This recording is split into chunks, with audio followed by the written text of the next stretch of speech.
Hello बच्चों, कैसे हो आप? आई होप आप सब लोग अच्छे होंगे।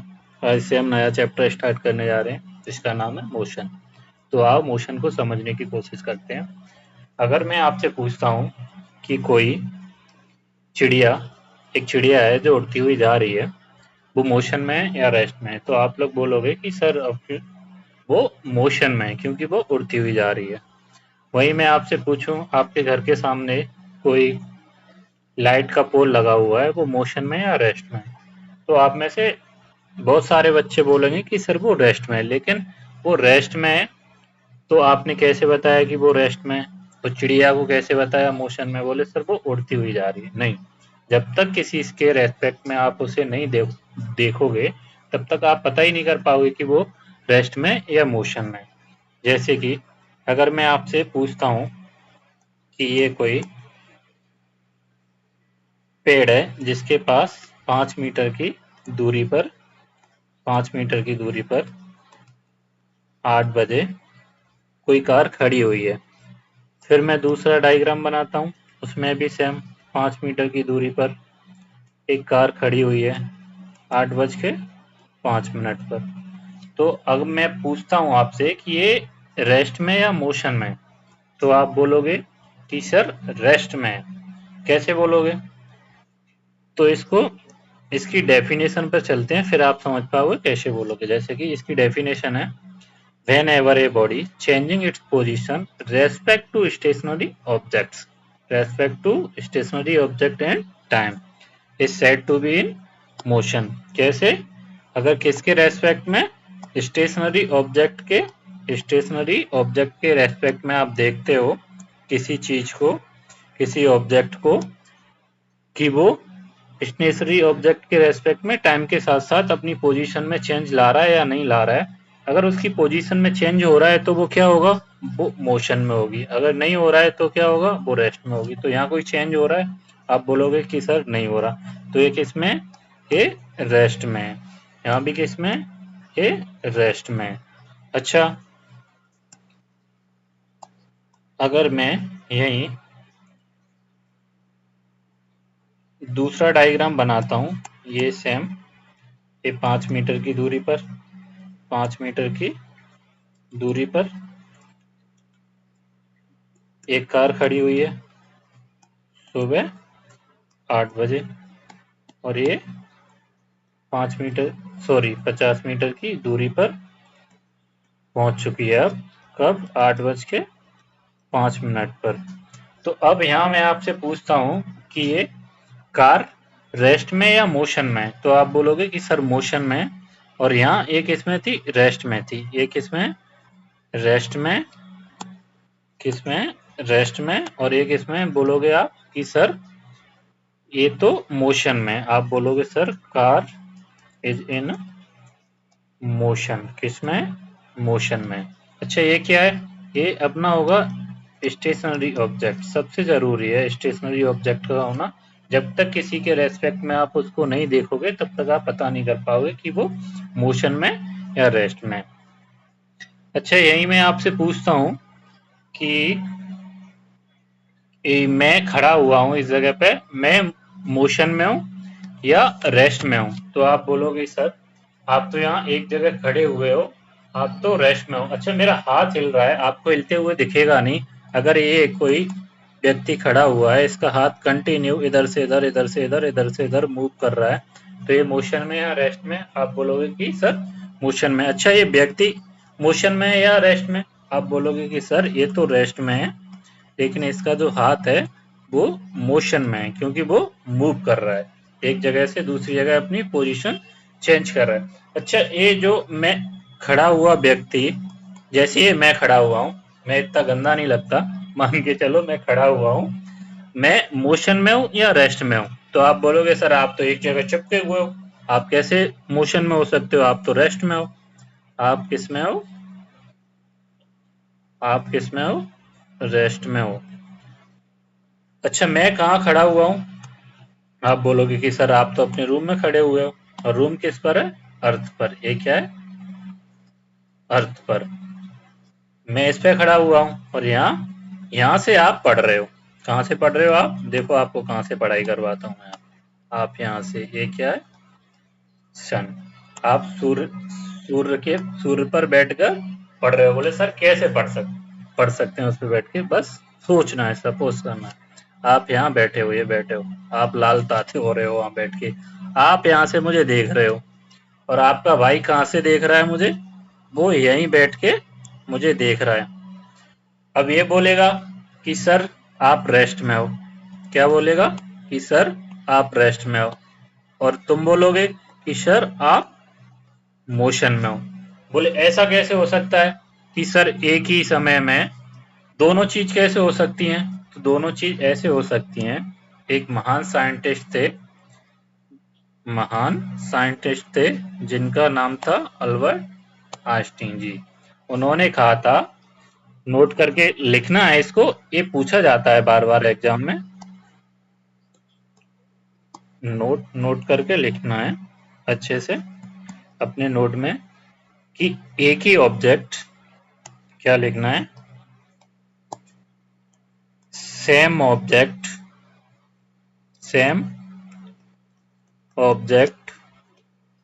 Can be at rest and motion. Same object can be at rest and motion, which depend on observing point। किस पर डिपेंड करता है? ऑब्जर्विंग पॉइंट पर। इसको अच्छे से याद रखना है, किस पर डिपेंड करता है? ऑब्जर्विंग पॉइंट पर। अच्छा, इसमें ऊपर लिख देना,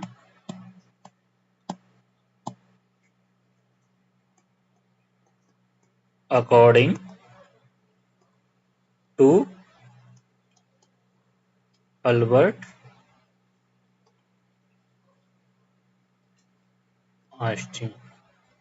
According to Albert Einstein, same object can be at rest and motion which depend on observing point। जैसे कि आपने यहाँ देखा था, ये आपका जो भाई है यहाँ बैठे बैठे मेरे को ऑब्जर्व कर रहा था, तो उसको मैं किस में दिख रहा था?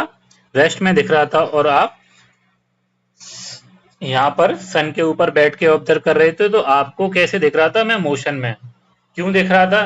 क्योंकि अर्थ सन के राउंड घूमती रहती है, उसका चक्कर लगाती है। तो यहाँ से बैठ के जो बंदा मुझे ऑब्जर्व करेगा उसको मैं मोशन में दिखूंगा, और यहाँ से बैठ के जो बंदा मुझे ऑब्जर्व करेगा उसको मैं रेस्ट में दिखूंगा। तो एक ही ऑब्जेक्ट एक ही समय में रेस्ट में भी हो सकता है, मोशन में भी हो सकता है। किस पे डिपेंड करता है?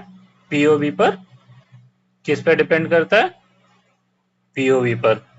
किस पर डिपेंड करता है? अच्छे से याद रखना है, पीओवी पर डिपेंड करता है, पॉइंट ऑफ व्यू पर, कौन कैसे ऑब्जर्व कर रहा है उस पर डिपेंड करता है। जैसे कि एक और एग्जांपल लें, एक कोई ट्रेन का कोच है, ये आमने सामने की सीट है, यहाँ एक बंदा बैठा हुआ है और यहाँ भी एक बंदा बैठा हुआ है। ये आराम से आमने सामने बैठे बैठे गप सड़ाके मारते हुए जा रहे हैं।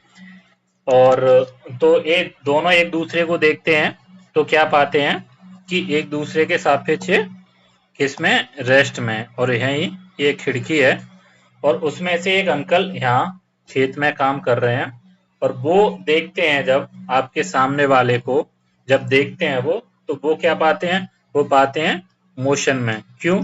क्योंकि ट्रेन तो कंटिन्यू आगे बढ़ रही है, आगे बढ़ रही है, तो कोच भी आपका आगे बढ़ रहा होगा, और आप कोच में बैठे हो तो आप किसमें हो? मोशन में हो।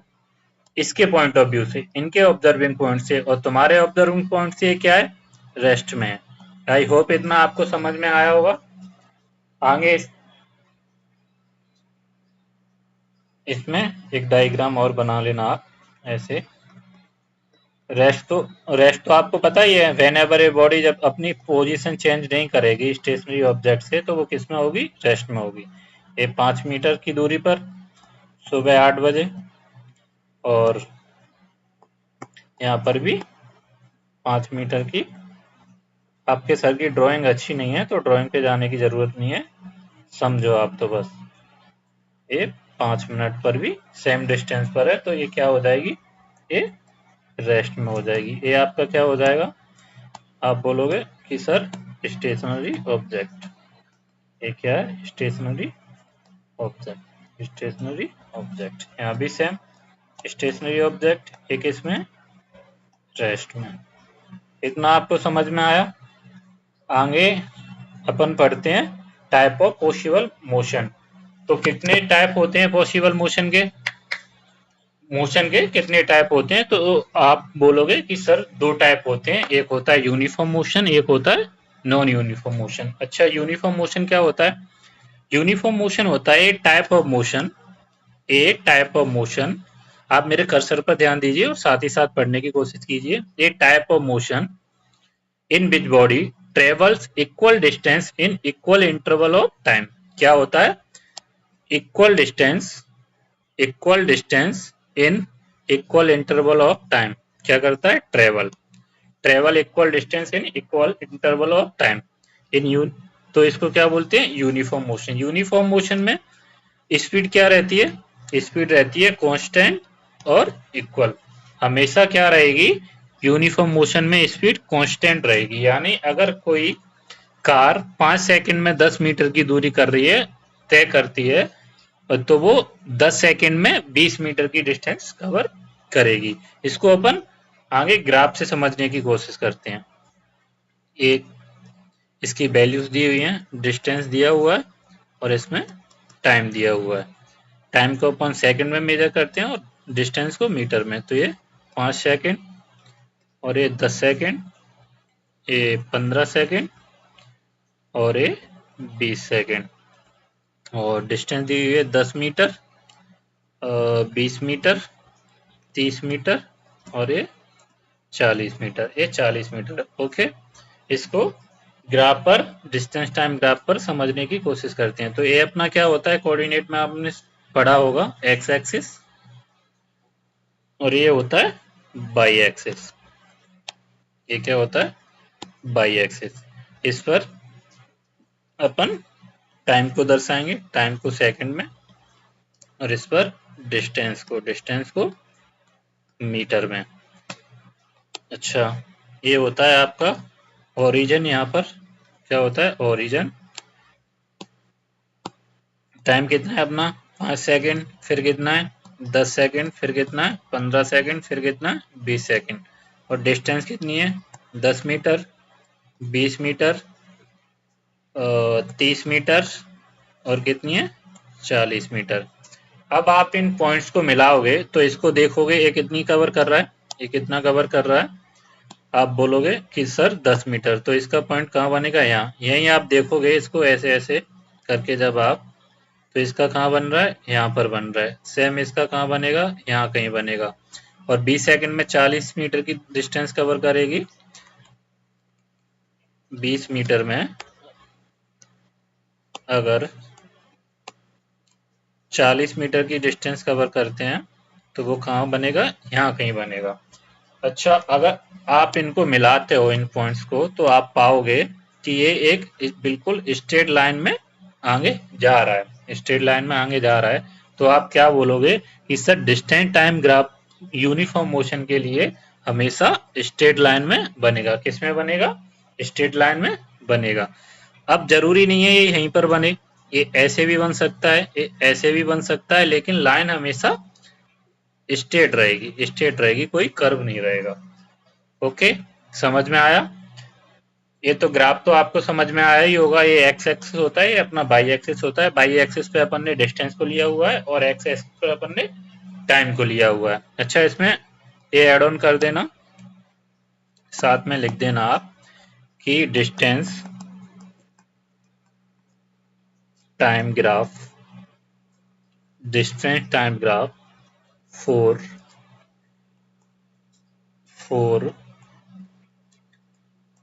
uniform motion is always a straight line। किस में बनेगा? हमेशा स्ट्रेट लाइन में बनेगा। यूनिफॉर्म मोशन का टाइम ग्राफ किस में बनेगा? स्ट्रेट लाइन में बनेगा। अब मैं आपसे इसके एग्जाम्पल पूछूं तो आप में से बहुत कम बच्चे होंगे जो बता पाएंगे इसके एग्जाम्पल। तो इसका एग्जाम्पल क्या होता है, आपकी वॉच, डिजिटल वॉच नहीं, आपकी पिन वाली वॉच, उसको आप पाओगे तो उसके जो पिन, सेकंड का पिन होता है, मिनट का पिन होता है, आवर का पिन होता है, वो सारे यूनिफॉर्म मोशन में चलते हैं। अच्छा, आपका छत का पंखा, आपका फैन भी यूनिफॉर्म मोशन में चलता है। स्टार्ट करते हो या उसको ऑफ करते हो, ऑन ऑफ करते समय उसको नॉन यूनिफॉर्म मोशन में होता है, लेकिन जब अपनी एक पर्टिकुलर स्पीड पकड़ लेता है ना, तब वो यूनिफॉर्म मोशन में होता है। वहीं आप प्लानेट भी जो राउंड राउंड घूम रहे होते हैं, अपना परिक्रमा करते हैं, वो भी एक राउंड पूरा कंप्लीट करने में यूनिफॉर्म मोशन होता है। सैटेलाइट का भी सेम रहता है। और सबसे अच्छा एग्जांपल इसका मैं अगर आपको देता हूँ, आप लोगों ने आजकल तो स्कूटी बाइक में भी आने लगा है, क्रूज कंट्रोल का एक ऑप्शन आता है। किसका आता है? क्रूज कंट्रोल किसका आता है? क्रूज कंट्रोल का ऑप्शन आता है आपकी कार में। अगर आप उसको 80 की स्पीड पर उसको दबा देते हो, क्रूज कंट्रोल के बटन को, तो आपकी गाड़ी 80 की स्पीड से आगे बढ़ती रहेगी, जब तक उसमें कोई चेंज नहीं आएगा, जब तक आप एक्सीलेटर या ब्रेक नहीं दबाते हो, जब तक उससे कोई छेड़खानी नहीं करते हो, तब तक उसमें कोई डिफरेंस नहीं आएगा, तब तक वो 80 की स्पीड से ही बढ़ती रहेगी, अगर 80 की स्पीड पर आपने क्रूज कंट्रोल किया हुआ है तो। आई होप इतना आप लोगों को समझ में आया होगा। इसके एग्जाम्पल में लिख लेना। वॉच, क्या लिखोगे इसमें एग्जाम्पल में? वॉच, फैन, प्लानेट और सैटेलाइट, ईटीसी। ओके, अब पढ़ेंगे अपन नॉन यूनिफॉर्म मोशन। तो नॉन यूनिफॉर्म मोशन क्या होता है? नॉन यूनिफॉर्म मोशन होता है a type of motion in which body, a type of motion in which body travel unequal distance. इसमें क्या रहेगा? टाइम तो इक्वल रहेगा, लेकिन डिस्टेंस अनइक्वल रहेगी। जैसे पिछले उसमें वो सेम डिस्टेंस कवर कर रहा था ना, इसमें सेम डिस्टेंस कवर नहीं करेगा। तो इसमें क्या होगा? In this type of motion speed doesn't remain equal और कांस्टेंट। स्पीड, जब डिस्टेंस कांस्टेंट नहीं होगी तो स्पीड कैसे कांस्टेंट होगी? इसको भी ग्राफ के थ्रू समझने की कोशिश करेंगे। इसमें डिस्टेंस लिखेंगे, इसमें टाइम लिखेंगे। इसमें 5 सेकेंड, 10 सेकेंड, और ये 15 सेकेंड, ये 20 सेकेंड। कितनी डिस्टेंस तय कर रहा है? 10 मीटर, 25 मीटर, कुछ भी लिख दो, कितना? 55 मीटर, सेम तो नहीं हो रहा? नहीं, ओके, 85 मीटर। इसको भी सेम, ये एक्स एक्सिस, ये वाई एक्सिस। इस पर डिस्टेंस लिखेंगे अपनी मीटर में, और इस पर टाइम लिखेंगे सेकंड में। ये अपना ओरिजिन कितना है? पहले 5 सेकंड, 10 सेकंड, 15 सेकंड और 20 सेकंड। अच्छा, डिस्टेंस कितनी कवर कर रहा है? कितनी कवर कर रहा है? 10 मीटर, 25 मीटर, 55 मीटर और 85 मीटर। अब इनके पॉइंट्स को आप बनाते हो तो आप देखोगे कि एक यहाँ बन रहा है, एक कहीं इधर बन रहा है, एक यहाँ बनेगा, लगभग एक यहाँ बनेगा। जैसे स्पीड कम बढ़ होगी वैसे वैसे इसमें कर्व आता जाएगा। अगर आप इनको मिलाते हो तो कुछ इसका लाइन ऐसे ऐसे बनेगा। तो ये कभी भी स्ट्रेट नहीं बनेगा। ये चाहे यहाँ बने, चाहे यहाँ बने, चाहे यहाँ बने, कहीं भी बने, लेकिन ये स्ट्रेट नहीं बनेगा। सॉरी, ये स्ट्रेट बन गया, स्ट्रेट नहीं बनेगा। तो यूनिफॉर्म मोशन में हमेशा डिस्टेंस टाइम ग्राफ कैसा बनेगा? अगर आपसे पूछा जाए कि अगर आपसे पूछा जाए कि नॉन यूनिफॉर्म मोशन में डिस्टेंस टाइम ग्राफ कैसा बनता है, तो आप बोलोगे कि नॉन यूनिफॉर्म मोशन में distance time graph for non uniform motion is not a straight line. कभी भी नेवर है मेगा स्ट्रेट लाइन, कभी भी स्ट्रेट लाइन में नहीं बनेगा। इसको यहाँ नोट करके आप लिख लेना। इसको नोट में लिखना, अपने नोट्स में लिखना जरूरी है, पूछा जाता है। डिस्टेंस मैं शॉर्ट में लिख रहा हूँ, आप पूरा लिखना। Time graph, distance time graph for non uniform motion, non uniform motion is not a straight line. ये कभी भी स्ट्रेट लाइन में नहीं बनेगा, चाहे कैसा भी बने। इस अच्छा, इनके एग्जाम्पल्स और लिख लीजिए, मैं आपको लिखा देता हूँ। क्वेश्चन में पूछा जाता है, जैसे कि यहाँ लिखा हुआ है ऑलरेडी। अगर आपसे पूछा जाए, क्या पूछा जाए आपसे, पूछा जाता है कि नॉन यूनिफॉर्म मोशन के, सॉरी यूनिफॉर्म मोशन के एग्जांपल दीजिए, तो आप बोल दोगे कि motion of hands of clock, जैसे कि मैंने आपको बताया था आपके हैंड्स वॉच का, और motion of planet around sun, sun के अराउंड में। प्लैनेट किस में मोशन करते हैं, यूनिफॉर्म मोशन में करते हैं। और pendulum, motion of pendulum in vacuum, ये वैक्यूम में रहेगा। ये आप बोलो कि एयर और उसमें नहीं, ये सिर्फ वैक्यूम में रहेगा। ओके, इस बात का आपको ध्यान रखना है। और नॉन यूनिफॉर्म मोशन के तो आपको काफी एग्जांपल देखने को मिल जाएंगे डेली लाइफ में, जैसे कि car moving on A busy road, ये डबल लिख गया, टाइपिंग मिस्टेक है, सॉरी। एक car moving on A busy road, अगर आप सिटी में घूम रहे हो तो एक यूनिफॉर्म मोशन में अपनी गाड़ी को नहीं ड्राइव कर सकते, वो कभी स्पीड कम होगी, कभी ज्यादा होगी, कभी आप ब्रेक लगाओगे, कभी स्पीड से निकालोगे ट्रैफिक में से, ऐसे मिथुन बन के। सेकेंड एग्जाम्पल क्या है आपका, ये बॉल ड्रॉप फ्रॉम हाइट, अगर किसी बॉल को आप छत से फेंकोगे तो पहले वो स्लो होगी, स्लो होगी, उसको फेंकना नहीं, सॉरी छोड़ोगे, फेंकना अलग होता है, छोड़ना अलग होता है। जब उसको आप ड्रॉप करते हो तो वो पहले स्पीड उसकी कम होगी, फिर बढ़ती जाएगी, बढ़ती जाएगी, बढ़ती जाएगी, तो वो क्या होगा, नॉन यूनिफॉर्म मोशन होगा। जैसे ये बॉल इज थ्रो वर्टिकली, अगर आप किसी बॉल को ऊपर की तरफ फेंकते हो, थ्रो करते हो, तो उसमें स्पीड से फेंकोगे, फिर ऊपर की ओर स्पीड कम होती जाएगी, फिर नीचे आएगी, फिर नीचे की ओर स्पीड बढ़ती जाएगी, तो ये भी क्या होगा, नॉन यूनिफॉर्म मोशन। आपके लिए इतना काफी है, आगे का अगली क्लास में कंटिन्यू करते हैं। Thank you.